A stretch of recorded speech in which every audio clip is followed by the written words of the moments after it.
ငွေဆောင်ပေါ်တာအားလုံးပဲမင်္ဂလာပါကျွန်တော်တို့လူရည်လို့ဖြစ်လာရင်အားလုံးကတော့တေမျိုးတွေကြီးပဲပေါ့လေမွန်ဖြစ်စေပမာဖြစ်စေကရင်တရုတ်ကလားစသည်ဖြင့်ဘယ်လူမျိုးမဆိုအကုန်လုံးကအချိန်တိုင်းတေကြရမှာပဲ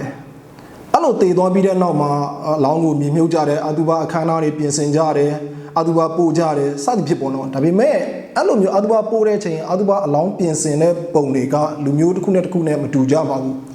ကိုယ်ွယ်တဲ့ပုံစံအဲ့ဒီလူမျိုးရဲ့ delay ထုံးစံပေါ်မှာလိုက်ပြီးကွဲပြားခြားလာတာပေါ့လေဒီနေ့မှာတော့ကျွန်တော်မွန်လူမျိုးတွေရဲ့အတူပါပို့တဲ့ပုံစံ delay ထုံးစံတွေနဲ့ပတ်သက်ပြီးတော့ဝေမျှပေးခြင်းပါတယ်ကျွန်တော်တို့မွန်ရဲ့အတူပါနိုင်အိမ်ကိုတော်တော်များများလဲရောက်ဘူးကြမှာပါပြီးရင်ဒီအတူပါပို့တဲ့ဟာကိုလည်းတွေ့ဘူးမြင်ဘူးကြမှာပါဒီနေရာမှာပေါ့နော်ကျွန်တော်မေးချင်တာကကျွန်တော်တို့မွန်တွေကိုတေသွားရင်ဘာကြောင့်အလောင်းစင်ပေါ်မှာထားတာလဲအလောင်းစင်ကိုဘာကြောင့်ကျွန်တော်တို့တိုင်6တိုင်နဲ့လောက်ထားတဲ့အကာရံနဲ့လောက်ကြတာလဲပြီးရင်ကျွန်တော်တို့အလွှာလေးထပ်ပါတဲ့ဝချမ်းပြားနဲ့ဘာကြောင့်တိတ်တာလဲပြီးရင်ဘာကြောင့်ခြေမလက်မတွေကိုအလောင်းကိုပူးချီတာလဲပြီးရင်ရေပူရေနဲ့ဘာကြောင့်လောင်းချိုးပေးတာလဲပြီးရင်အလောင်းစင်ရဲ့ဘေးနားမှာရေနွေးအိုးဖိုခနောက်ဆိုင်တည်တာလဲအတူပို့တဲ့အချိန်မှာကျွန်တော်တို့ဒီလက်ပြတောင်းဘာကြောင့်တည်ကြတာလဲစသဖြင့်ဒါတွေအားလုံးနဲ့ပတ်သက်ပြီးတော့ကျွန်တော်ဒီနေ့ဝေမျှပေးခြင်းဆိုတော့ကျွန်တော်တို့မွန်ရဲ့အတူပါအခမ်းအနားတွေအားလုံးကအချက်နှစ်ချက်ပေါ်မှာအခြေခံထားပါတယ်ပထမချက်ကတော့ delay ထုံးစံမွန်ရဲ့ delay ထုံးစံဒုတိယတစ်ချက်ကတော့ဗုဒ္ဓဘာသာကိုတက်ဝင်ယုံကြည်တဲ့အတွက်သတိတန်ဝေကတရားပေးတာပါဒါကြောင့်မွန်အတူပါသွားရင်မြင်ရတဲ့မြင်ကွင်းပြုလုပ်တာတဲ့အရာအားလုံးကဒီအချက်နှစ်ချက်ပေါ်မှာပဲအခြေခံတာပါမွန်နေသိရင်ပေါ့နော်ကျွန်တော်တို့လက်ခံထားတဲ့အပိုင်းနှစ်ခုရှိတယ်အဲ့ဒါဘာလဲဆိုတော့ကောင်းသောတည်ဆုံးခြင်းနဲ့မကောင်းသောတည်ဆုံးခြင်းပါမကောင်းသောတည်ဆုံးခြင်းကဘယ်လိုမျိုးလဲဆိုတော့သူများတက်လို့သေးတာတစ်ပင်ပေါ်ကပြုတ်ကြတာကိုတက်သေးတာပြီးရင်ကျွန်တော်တို့မိုးချိုးပစ်တာစသည်ဖြစ်ပေါ့နော်ကိုဝန်တဲ့သေးတာဒါတွေကကျွန်တော်တို့မကောင်းသောတည်ဆုံးခြင်းလို့ယူဆတယ်ပြီးရင်ကျွန်တော်တို့ကုသယောဂါတွေပေါ့နော်ပလေယောဂါစသည်ဖြစ်ဒါတွေကိုလည်းကျွန်တော်တို့မကောင်းသောတည်ဆုံးခြင်းလို့မွန်တွေကယူဆတယ်အဲ့လိုမကောင်းသောတည်ဆုံးခြင်းနဲ့ဆိုကျွန်တော်မွန်တွေကချက်ချင်းကိုညီမြုပ်တယ်ဘလောနော်အတူပါလှုပ်လိုက်ကြတယ်ဘာကြောင့်လဲဆိုတော့ကြမ်းပူအောင်မထားဘူးအဲ့ဒါကအကြောင်းတရားရှိတယ်တချို့တွေကထင်တာဒါခိုက်လို့ဘာလို့အဲ့လိုတော့တချို့တွေကယူဆတယ်အမှန်မှာတော့အဲ့လိုမဟုတ်ဘူးဘာကြောင့်အလောင်းကိုအဲ့လိုမျိုးအစိမ့်သေးပုံစံပေါ့နော်မကောင်းသောတည်ဆုံးခြင်းဆိုရင်ချလဲဆိုတော့ဥမာဆိုပါစို့ကျိုးဆွဲချတတ်သေးတယ်ဆိုရင်ရှာတန်လန်းကြီးဖြစ်နေမယ်ပြီးရင်မိုးချိုးပစ်သွားလဲတကူလုံးမဲညစ်နေမယ်စသည်ဖြစ်ပေါ့နော်မြင်ရတဲ့မြင်ကွင်းကအနိဋ္ဌာယုံအရန်ဆန်တယ်ကလေးတငယ်တွေတွေ့နေထိတ်လန့်နိုင်တယ်အဲ့ဒါအကြောင်းဒါမျိုးဆိုရင်ကျွန်တော်တို့ကကြည်ရရှုရတာမသိတဲ့လေအတွက်ချက်ချင်းချတာပေါ့လေဆိုတော့ဒီနေရာမှာကျွန်တော်အရန်စိတ်ဝင်စားစရာကောင်းတဲ့အကြောင်းလေးတစ်ခုပြောပြခြင်းတယ်အဲ့ဒါဘာလဲဆိုတော့ကျွန်တော်တို့မွန်မှာမတာပို့တယ်ဆိုတဲ့စကားလုံးမရှိဘူးဥမာဗမာမှာဆိုရင်ဗျာလူသေးသွားတယ်ဆိုရင်အတူပါအိမ်အတူပါပို့တယ်မတာအိမ်မတာပို့တယ်မတာအိမ်မှာဖဲရိုက်တယ်စသဖြင့်အတူပါဆိုတဲ့စကားလုံးကလည်းသူဘာဆိုတဲ့ပါဠိစကားလာတာပေါ့လေတင့်တယ်ခြင်းပေါ့အတူပါဆိုမတင့်တယ်ခြင်းအတူပါလို့သုံးတာပေါ့လေပါဠိစကားထူးခြားတာကကျွန်တော်မွန်မှာမတာဆိုတဲ့စကားလုံးမရှိဘူးမွန်မှာကဥမာအတူပါတော့ပို့တယ်ဆိုဘယ်လိုသုံးလဲဆိုအပလောင်ကွန်မထန်ပလောင်ဆိုတာပို့တာကွန်မထန်ဆိုတာကမ္မထန်ကျွန်တော်တို့မွန်တွေကမတာပို့တာပလောင်ကွန်မထန်ကမ္မထန်ပို့တယ်လို့ပဲသုံးတယ်အရန်ကိုချစ်စရာကောင်းတယ်နော်ပြီးရင်မတာယုံစဟာကွန်မထန်ဟာကာဆောပေါ့နော်ဟာကာဆောရဲ့တိတ်ပဲဟာကအိမ်ကာဆောဆိုကုတုအိမ်ဘာကြောင့်လဲဆိုဒီအိမ်သွားရင်လူတွေကအတုပကမ္မထန်ရှုရတဲ့အတွက်သတိတန်ဝေကရတဲ့အတွက်ဒီအိမ်ကကုတုတရားဖြစ်တယ်ဒါကြောင့်ဒီအိမ်ကိုကျွန်တော်တို့မွန်တွေကကုတုအိမ်လို့သုံးတာတေတဲ့အိမ်ကိုလူတေတဲ့အိမ်ကိုကုတုအိမ်ကမ္မထန်အိမ်လို့သုံးတာအတုပတော့ပို့တာလဲကမ္မထန်ပို့တယ်လို့ပြောတာဘာကြောင့်လဲဆိုတော့ကျွန်တော်တို့ဒီတေဝါတဲ့လူတွေရဲ့မမြဲခြင်းတရားပေါ့အိဋ္ဌဒုက္ခအနတ္တကိုကမ္မထန်တရားရှုမှတ်ရင်ကျွန်တော်အတုပတော့ပို့တဲ့လူတွေကုသိုလ်တရားတွေရတယ်ဗုဒ္ဓဘာသာရဲ့ဆုံးမမှုနဲ့တရားတော်နဲ့ညီတဲ့အတွက်ဒီသုံးလုံးကိုကျွန်တော်တို့သုံးတာပါဒါကကျွန်တော်မွန်ရဲ့တိတ်ကိုချစ်စရာကောင်းတဲ့ delay ချစ်စရာကောင်းတဲ့အသုံးလုံးပါဘယ်လူမျိုးမှဒီလိုသုံးလုံးမယ်လို့ကျွန်တော်မထင်ပါဘူးခဏကျွန်တော်ပြောတဲ့ဒီမကောင်းတဲ့သေဆုံးခြင်းကိုယ့်ကိုတတ်သေးတယ်ဆိုရင်လည်းအဲ့ဒီကျိုးဆွဲချတတ်သေးတဲ့ကျိုးကိုသွားဖြတ်တဲ့လူကတေသူရဲ့လက်ဝတ်လက်စားတွေကိုပိုင်ခွင့်ရှိတယ်ပြီးရင်သွားဖြတ်တဲ့ဓာတ်ပြကကြီးပြစသည်ပြအဲ့ဒီပစ္စည်းကိုသွားဖြတ်တဲ့လူကဖြတ်ရဲတဲ့လူကအပိုင်ရတယ်ဒါအရင်တော့ဒလိထုံးစံပေါ့နော်အခုကတော့ဒါမျိုးတွေမရှိဒါရဲရေးပိုင်တဲ့အမှုဖြစ်တဲ့အတွက်ရဲတွေကလာပြီးတော့ဖြုတ်တာပေါ့လေအလောင်းကိုပြီးနောက်တစ်ချက်ကျွန်တော်တို့ကိုဝန်လေတေဝါနဲ့ဆိုရင်ကျွန်တော်တို့ကမြေမြုပ်တယ်မြေမြုပ်တဲ့အချိန်မှာကြံတဲ့ မကောင်းသောတည်ဆုံးခြင်းနဲ့သူ့ကိုပို့ပြီးဂယူးဆိုင်တယ်ဥပမာကိုယ်ဝန်တွေတည်တယ်ဆိုရင်ကျွန်တော်တို့ကမြေမြုပ်ပြီးတဲ့အချိန်မှာအပေါ်မှာမီးရှို့တယ်ဟိုတစ်ကိုင်းနေနဲ့ဖုံးတယ်ဒီအလောင်းကိုကြံတဲ့တည်ဆုံးခြင်းထက်ပို့ပြီးတော့ဂယူးတဆိုင်မြုပ်တယ်အဲ့ဒါဘာကြောင့်လဲဆိုတော့ဒီကိုယ်ဝန်တွေကိုပြန်တူးပြီးတော့ပေါ့နော်အလောင်းကနေမကောင်းတဲ့အစီရင်တွေအောက်လန်းတွေလောက်ပါဆိုလို့ဟိုအရင်တော့ဆိုဒီလိုမျိုးကျွန်တော်လည်းကြားဘူးတော့ပေါ့နော်ဟိုဘာကြီးတဲ့တည်တယ်ဆိုအလောင်းပြန်ဖော်ပြီးတော့မကောင်းတဲ့အစီရင်အောက်လန်းအထက်လန်းတွေလောက်ကြတာပေါ့လေအဲ့လိုမျိုးအလုံးမခံရအောင်ကျွန်တော်တို့ကမွန်တွေကဒါကိုကြိုပြီးတော့တားတဲ့အနေနဲ့အလောင်းကိုကျွန်တော်တို့ကတစ်ကိုင်းနေနဲ့ဖုံးကြတာပေါ့လေပို့ပြီးတော့ကြစ်လေးတူးလို့မရအောင်ပြီးရင်မတာတော့ပို့တဲ့အချိန်မှာလည်းမကောင်းတဲ့အစီရင်တွေမလုပ်ရအောင်ဓာတ်နဲ့အဟန့်ပြတယ်ဟိုတေသူရဲ့ယောက်ျားနေပြီးတော့အလောင်းဘက်ကိုဓာတ်နဲ့ချိန်ပြီးပြတာလမ်းလျှောက်နေရင်လည်းအတူပါပို့နေရင်လည်းဒါကမကောင်းသောတည်ဆုံးခြင်းနဲ့ပတ်သက်ပြီးတော့ကျွန်တော်ပြောပြတာပါပြီးရင်မကောင်းသောတည်ဆုံးခြင်းမှာကျွန်တော်တို့ကနာရေး9ရက်ပြည့်မလုပ်ဘူးသူကနှစ်ကူပြီးမှလုပ်တယ်တချို့တွေဆိုလာကူပြီးမှလုပ်တယ်အဲ့ဒါကလည်းရွယ်ချက်ရှိတယ်ဘာကြောင့်လဲဆိုတော့တကယ်တော့မကောင်းသောတည်ဆုံးခြင်းနဲ့တည်ဆုံးတဲ့လူတွေကတည်သင်းတည်ထိုက်တဲ့အသက်အရွယ်မှာတည်ခဲ့တဲ့လူတွေမဟုတ်ဘူးသူတို့ကပို့ပြီးတော့ဒီထက်လည်းအသက်ရှည်နေလို့ရသေးတယ်ဒါပေမဲ့အကြောင်းကြောင့်သူတို့ကတည်သွားတယ်အဲ့လိုတည်သွားတဲ့အချိန်မှာသူတို့ကိုနှစ်ကူပေးတယ်ပေါ့နော်အသက်ကိုဆက်ပေးတဲ့သဘောပေါ့ဥမာ तू ကဒီနှစ်မှတည်တယ်ဆိုနောက်နှစ်မှအလှူလုပ်တယ်ဆိုရင်သူ့အသက်က39ဆိုနောက်နှစ်ဆို38နှစ်ဖြစ်သွားတယ်သူ့အသက်ကိုဆွဲဆန့်တဲ့ပုံစံပေါ့နော်တချို့တွေဆိုလကူပြီးမှအလှူလုပ်ကြတယ်အဲ့ဒါကလည်းကျွန်တော်နာရေးဖိတ်စာမရရင်လည်းဒီတိုင်းပါပဲအခုခေတ်မှာလည်းကျွန်တော်တွေ့ရတယ်36နှစ်နဲ့5လဆိုရင်ကျွန်တော်38နှစ်လို့သုံးတယ်25နှစ်နဲ့1လဆိုလဲ26နှစ်လို့သုံးတယ်တေသူရဲ့အသက်ကိုဆွဲဆန့်တဲ့သဘောနဲ့ကျွန်တော်တို့ကအဲ့လိုမကောင်းသောတည်ဆုံးခြင်းနဲ့တည်တဲ့လူတွေကိုလည်းမွန်တွေကနှစ်ကူပြီးမှအလှူလုပ်ကြတယ်ပြီးရင်9ရက်ပြည့်တဲ့အချိန်မှာလဲဟိုအိမ်မှာစွန်းမတွတ်ပဲနဲ့မလုပ်လဲဆိုဘုန်းကြီးတစ်ပါးကိုပြင်နေတပိတ်စွန်းပဲတွတ်တယ်ပေါ့နော်ဒါကိုကျွန်တော်မွန်လောင်ဟပန်လို့သုံးတယ်ပြီးရင်ဟိုသူ့ကိုအတုပတော့ပို့တဲ့အချိန်မှာထဲဝါတဲ့ဆန်နေစီတွေကိုကြတော့တောင်းတစ်ခုကနေပြီးတော့ဖုံးချောင်းကိုတခါတည်းတန်းလှူတယ်ဒါတစ်နှစ်ပြည့်တဲ့အချိန်ဒါမှမဟုတ်ရင်လာကူပြီးနှစ်ကူပြီးတဲ့အချိန်မှာသူ့ကိုကောင်းမှုကုသိုလ်အမျှတမ်းဝေပေးတာအဲ့ဒါကမွန်ရဲ့ဓလေ့ဒါကမကောင်းသောတည်ဆုံးခြင်းကောင်းသောတည်ဆုံးခြင်းနဲ့တော့ဘာတွေလဲဆိုတော့ကျွန်တော်တို့96ပါယောဂနဲ့အသက်အရွယ်ကြီးမိတည်တဲ့လူကိုကျွန်တော်တို့ကကောင်းသောတည်ဆုံးခြင်းလို့ယူဆတာပေါ့လေအဲ့ဒီကောင်းသောတည်ဆုံးခြင်းမှာကျွန်တော်တို့မှာဓလေ့ထုံးစံကသတ်မှတ်ထားတဲ့လောက်ရမယ့်ဟာတွေကအများကြီးပေါ့လေပထမဆုံးလူတစ်ယောက်တည်ပြီးဆိုရင်ကျွန်တော်တို့မှာအလောင်းကိုကြမ်းပြင်ပေါ်မှာမထားအောင်ချက်ချင်းသူ့ကိုအလောင်းစင်လှုပ်လိုက်တယ်အဲ့ဒီအလောင်းစင်ကိုတိုင်6တိုင်နဲ့ပတ်ထားတယ်အဲ့တိုင်ကိုလည်းအဝတ်တွေနဲ့ဘောနော်ဟိုအလှစက်ကူတွေနဲ့ကပ်ပြီးလှုပ်တယ်ပြီးရင်အောက်မှာကျွန်တော်တို့ဝကတ်ကို၄လွှာလှုပ်တယ်၄ထပ်ပေါ့နော်အဲ့ဒါကိုကျွန်တော်မွန်လို့ဘယ်လိုခေါ်လဲဆိုတော့တောင်တနိုင်အတိတ်ဘယ်ကအလောင်းစင်ပေါ့နော်တောင်တနိုင်ကအတိတ်ဘယ်အများကြီးရှိတယ်ဒီတိုင်6တိုင်ကဘာကိုရည်ရွယ်လဲဆိုတော့ကျွန်တော်တို့အာယုံ6ပါးကိုပြောတာပါလူဟာအာယုံ6ပါးထဲမှာကျင်နေတမျှကာလပတ်လုံးမလွတ်မြောက်နိုင်ဘူးကျွန်တော်တို့မတ်ဖို့နိဗ္ဗာန်သွားမယ်ဆိုဒီအာယုံ6ပါးကနေလွတ်မြောက်မှသာလျင်ကျွန်တော်တို့ဘုရားဘာသာရဲ့အနိမအီမန်ချက်ဖြစ်တဲ့မတ်ဖို့နိဗ္ဗာန်ကိုရောက်မယ်ဆိုတဲ့သဘောတဘာဝကိုအတုပရှုလာတဲ့လူတွေကသတိတံဝေကရအောင်ဆိုပြီးတော့ဒီတိုင်6တိုင်ကိုကျွန်တော်တို့အခေါင်းစဉ်မှာစိုက်တာပ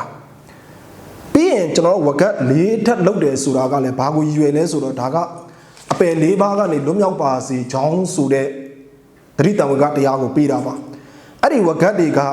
ကသူကအပယ်၄ပါးသူဂရိ9ဘုံရူပဘုံ6ပါးအရူပဘုံ14ပါးပေါင်း33ဘုံတော့ပေါ့နော်ဒီတန်တရားကိုဆင်းရဲကနေလွတ်ကင်းပါစေချောင်းဆိုတဲ့ရ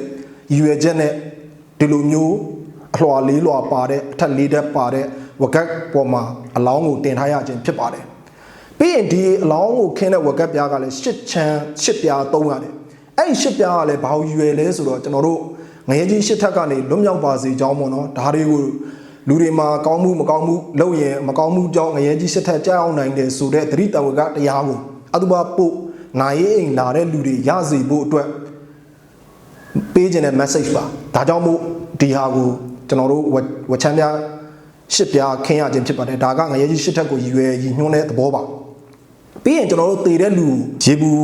ရေနွေးရေချိုးပေးရတယ်ရေအိုးနှအိုးနဲ့ချိုးပေးရတယ်အဲ့လိုချိုးတာကလည်းအဓိပ္ပာယ်ရှိပါတယ်ပထမရေနွေးချိုးတာကလူတွေကလူရယ်လို့ဖြစ်လာရင်7ပါးတော်မီးတွေနဲ့အများနဲ့လောင်ကျွမ်းနေရတယ်ရေဘူးနဲ့တူတယ်ပေါ့နော်အဲ့ဒီရေဘူးတွေကိုချိုးရင်လောဘဒေါသမောဟတွေနဲ့ပူလောင်ပူမြိုက်ဒါပေမဲ့ရားရည်အေးနဲ့နှိမ့်မသာလင်ဒီအပူတွေကကင်းပပျောက်စင်မယ်ဆိုတဲ့ရည်ရွယ်ချက်နဲ့ကျွန်တော်တို့ပြီးရင်ရည်အေးနဲ့ထပ်ချိုးတာပါဒါကသတိတံဝေကကိုပေးတာပါ လူတွေကဘလောက်ပဲပူလောင်နေပါစေလောဘဒေါသမောဟတွေကိလေသာတွေလောင်ကျွမ်းနေပါစေတရားရည်အေးနဲ့ညှိမှအေးသွားတယ်ဆိုတဲ့သတိတံဝေကတရားကိုနာရီအိမ်လာတဲ့လူကိုတွေ့စေချင်တဲ့အတွက်ရေနွေးနဲ့ချိုးတယ်ပြီးရင်ရေအေးနဲ့ချိုးတာပါဒီရေအိုးနှိုးရဲ့အတိတ်ပဲပ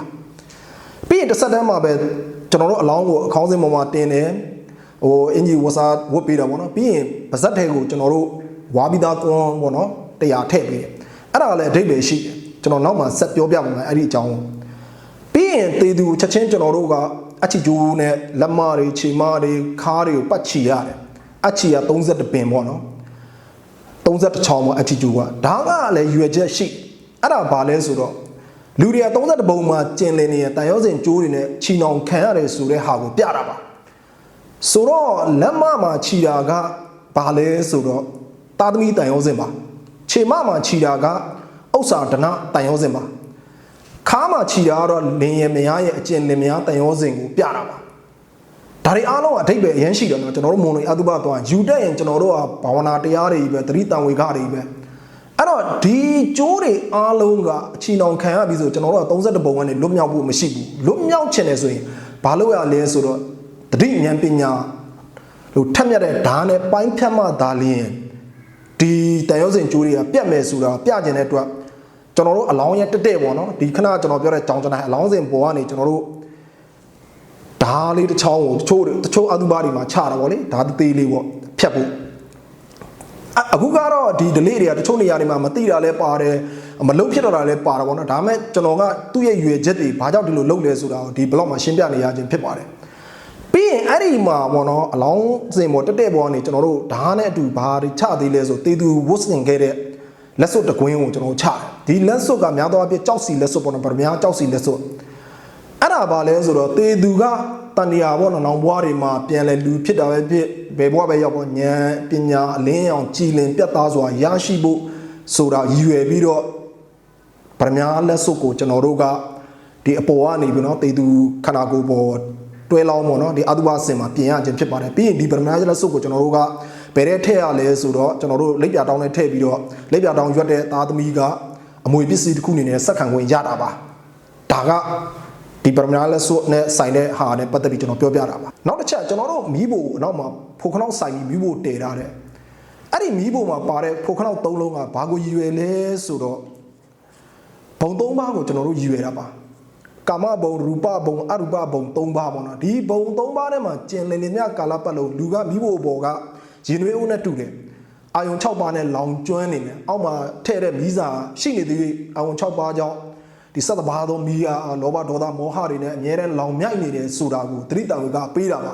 မီးပူအောက်ကထင်းရှိနေသေးလောဘဒေါသရှိနေသေးကျွန်တော်တို့အပေါ်မှာ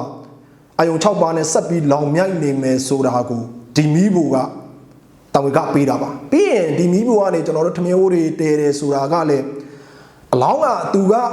ဘေးမှာထမင်းဟိုးတည်ရတယ်စားလို့မရဘူးရေနွေးဟိုးတည်ရတယ်အလောင်းကသွားခတ်လို့မရဘူးဆိုတော့အလောင်းလူအသေးသွားပြီးရင်ဘာမှလုံးလို့မရတော့ပါလားဆိုတဲ့သတိတံဝေခကိုလည်းတစ်ဆက်တည်းပေးတာပါနောက်တစ်ချက်ကျွန်တော်တို့ဒီနေရာမှာအလောင်းကိုကျွန်တော်တို့ဘာကြောင့်ကတ်စင်ပေါ်မှာတင်ရလဲဆိုတော့လူအသေးသွားပြီးငါအိမ်ငါရာဆိုတဲ့အတ္တတွေဘာမှမရှိတော့ကိုယ်အိမ်မှာတော့ကိုယ်အိတ်ခွင့်မရှိကိုယ်ကြမ်းမြင့်မော်တော့ကိုယ်အိတ်ခွင့်မရှိတော့ဘူးအားလုံးကပြီးသွားပြီးဆိုတဲ့သတိတံဝေခတရားကိုပေးတာပါ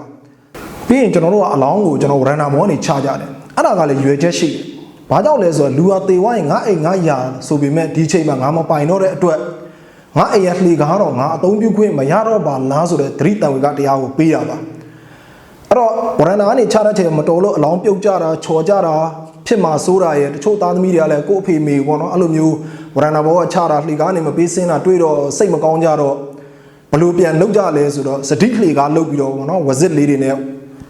ဟိုလှေကားလေးထစ်လုတ်ပြီးတော့လက်ရှိအသုံးပြုနေတဲ့လှေကားပေါ်မှာပဲအရန်လှေကားအနေနဲ့ထောင်ပြီးတော့စတိလှေကားပေါ်ကနေဆင်းခိုင်းတဲ့ပုံစံလောက်ကြတာပါအရင်တော့ဆိုရင်တော့ရမ်ဒါပေါ်ကနေပဲချကြတယ်အခုကျတော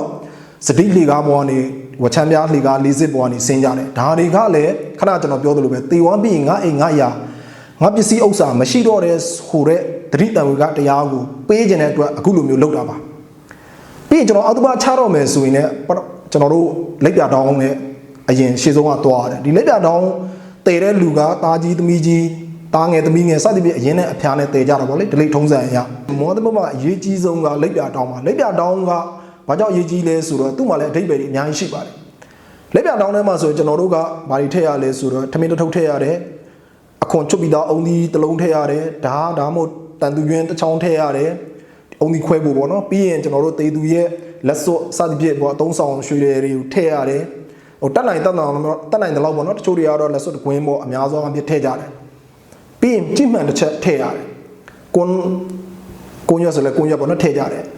အဲ့ဒါတွေအားလုံးကသူ့အဓိပ္ပာယ်နဲ့သူရှိတယ်ကျွန်တော်ဆက်ပြီးတော့ရှင်းပြပေးသွားမှာဖြစ်ပါတယ်ပြီးရင်ကျွန်တော်တို့မွန်အတုပသွားရင်ကျွန်တော်တို့ရွှေမုံငုံမျိုးကျဲတယ်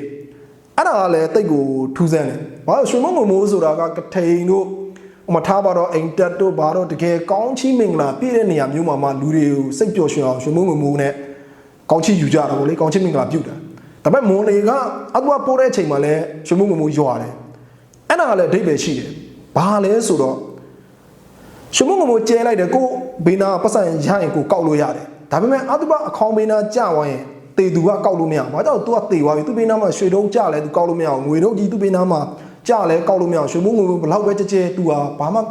ယူလို့မရတော့ပါလားဆိုတဲ့သတိတန်ဝေကကိုအတူပို့တဲ့လူတွေရစေချင်တဲ့အတွက်ကျွန်တော်တို့ရွှေမုံငုံမျိုးကျဲတာပါဒါကအပျော်လောက်တာမဟုတ်ပါဘူးဒီရွယ်ချက်ကိုလည်းကျွန်တော်သိစေချင်ပါတယ်နောက်တစ်ချက်ကျွန်တော်တို့တင်ညာငုံရောက်ပြီးအလောင်းကိုဘုံကြီးဘက်ကိုခေါင်းတည်ပြီးတော့ဟိုဒီတရဏဂုံတင်မှာပေါ့လေဟိုရောက်လက်ပြတောင်းကိုကျွန်တော်တို့ဖွင့်မယ်ပြီးရင်အခေါင်းကိုဖွင့်မယ်အခေါင်းကနေကျွန်တော်တို့အဝတ်ဖြူစားထုတ်မယ်အဲ့ဒီအဝတ်ဖြူစားကိုဘုံကြီးကတစ်ဖက်ကင်မယ်တစ်ဖက်ကတော့အခေါင်းထဲမှာထားပြီးတော့စပြီးတော့တရဏဂုံတင်တယ်ပြီးရင်တစ်ဆက်တည်းမှာပဲဟိုလာတဲ့ဘုံကြီးတော်ကြီးတွေကရွတ်ဖတ်30ပြီးရင်သူကလက္ခဏာတုတ်ကိုရွတ်တယ်လက္ခဏာတုတ်ရွတ်နေတဲ့တပြိုင်နဲ့ဒီအဝတ်စကိုဆွဲထုတ်တယ်အခေါင်းထဲကနေဒီအခေါင်းကိုမြေသွားချတဲ့အချိန်မှာဒီဓမာယုံဇဲကနေမားတဲ့အချိန်မှာလဲ3ဘက်လှည့်တယ်ပြီးရင်ဟိုကိုမြေမြုပ်တဲ့နေရာရောက်ရင်လဲ3ဘက်ကျင်းကိုပတ်ပြီး3ဘက်လှည့်တယ်ဒါတွေကဘာကိုရွယ်လဲဆိုတော့အဓိပ္ပာယ်ရှိတယ်ဟိုလူတွေကထင်တာဟိုလာလမ်းမမှတ်မိအောင်ပေါ့နော်ဟိုအခေါင်းကိုလှည့်တယ်ဆိုတော့အဲ့ဒါလဲတစ်စိတ်တစ်ပိုင်းမှန်တယ်နောက်တစ်ချက်ကဘာကိုရွယ်လဲဆိုတော့ကျွန်တော်တို့လူရည်လို့ဖြစ်လာမွေးဖွားမယ်တေဆုံးမယ်တေဆုံးပြီးရင်ပြန်မွေးဖွားမယ်ဟိုတန်ရာကဆက်လဲနေမယ်ဆိုတဲ့သဘောတဘာဝကိုပြချင်တာဒီလက်ပြတောင်းထဲမှာထည့်ထားတဲ့ကြီးမှန်ကဘာကိုရွယ်လဲဆိုတော့လူတွေကတက်ရှင်နေတဲ့အချိန်မှာကောင်းတာရောမကောင်းတာလုတ်ခဲ့မှာပေါ့လေကိုယ့်ရဲ့ကုသိုလ်ကလည်းကိုယ်နောက်ပါမယ်မကောင်းတဲ့အကုသိုလ်ကကိုယ်နောက်ပါမယ်ဆိုကြီးမှန်တစ်ချက်လိုပဲဘာမှလိမ်လို့မရအောင်အရေးကုသိုလ်အကုသိုလ်အရေးကြီးက